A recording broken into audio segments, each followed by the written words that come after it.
선생님 질문 올리겠습니다. 예. 불교계驗증에 이제 계속 이제 헷갈리는 부분인데 아상, 그러니까 나라고 할 만한 나는 없다라고 이제 배우는 반면에 윤회한다. 이제 사람은 죽으면 자기 전생의 혹은 현생의 업에 따라서 다음 생을 결정짓는다고 할 때 그럼 무엇이 윤회하는가 하는 그 주체와 제가 처음에 말씀드린 것처럼 나라고 할 만한 나는 없다 할 때 이때의 나와 윤회한 주체와는 어떤 차이가 있는 건지 무아윤회를 이야기하시는 분도 계신데 그러니까 그것과 이것과 어떤 차이가 있는지 궁금합니다. 실제로 우리가 지금 말하고 생각하고 질문하지만 그 본질적으로는 내가 아니라는 거죠. 내가 여기는 뭔가 있잖아요. 내가 생각한다 하잖아요. 내가 생각하니까 나는 존재한다. 이런 얘기도 하잖아요. 그러면 나라고 인식하는 게 있잖아요. 이게. 근데 실제로 그 나라고 인식하지만 그 내가 아니라는 거죠. 많은 내 몸이 내 몸이다 하지만 실제로는 그 통찰이 생기면 그게 내 몸이 아니라는 거죠. 이것도 조건 지어서 일어나는 거라는 거죠. 근데 윤회하지만 실체가 없지만 윤회를 하는 거죠. 우리가 실체가 없지만 말하고 행동하잖아요. 부처님 가르침 따르면 나라고 할 만한 실체가 없지만 말하고 행동하고 생각하잖아요. 나라고 여기잖아요. 내가 밥 먹잖아요. 그렇죠? 내가 밥 먹고 몸이 아프면 내가 아프잖아요. 그렇지만 그 본질적으로는 그 속에는 나라고 할 만한 게 없는 거죠. 윤회도 마찬가지인 거죠.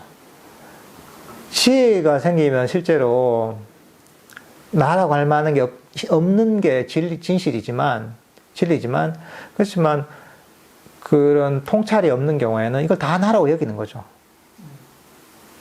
그러니까 그런 어떤 나라고 할 만한 게 없지만 우리는 나라고 여기면서 계속 윤회를 하는 거죠. 어떻게 보면 이 모든 번뇌의 뿌리는 나라고 하는 나라고 여기는 문명에서 온다고 할 수 있거든요. 나라고 여기는 잘못된 견해, 나라고 집착하는 내 몸과 마음을 나라고 여기면 집착하는 그 자아관념, 에고에서 어떻게 보면 모든 번뇌가 일어난다고 할 수가 있거든요.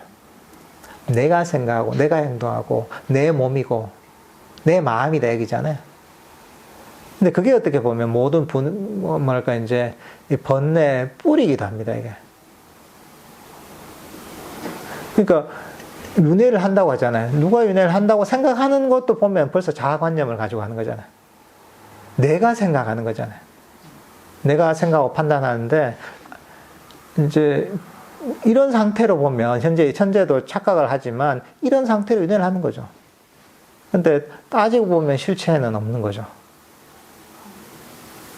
근데 이게 참 이해하기 힘든 거죠. 왜냐하면 이런 어떤 자아관념 이 없었던 내가 없기 때문에 계속 갖고 있잖아요. 그러니까 이거는 여기서 벗어난 상태가 상상이 안 되는 거예요. 자아가 없다는 게 상상이 안 되는 거예요. 난 항상 자아관념을 가지고 계속 살아가는데 에고를 가지고 살아가잖아요. 태어나서부터 지금까지. 근데 이게 없었을 때가 없잖아요.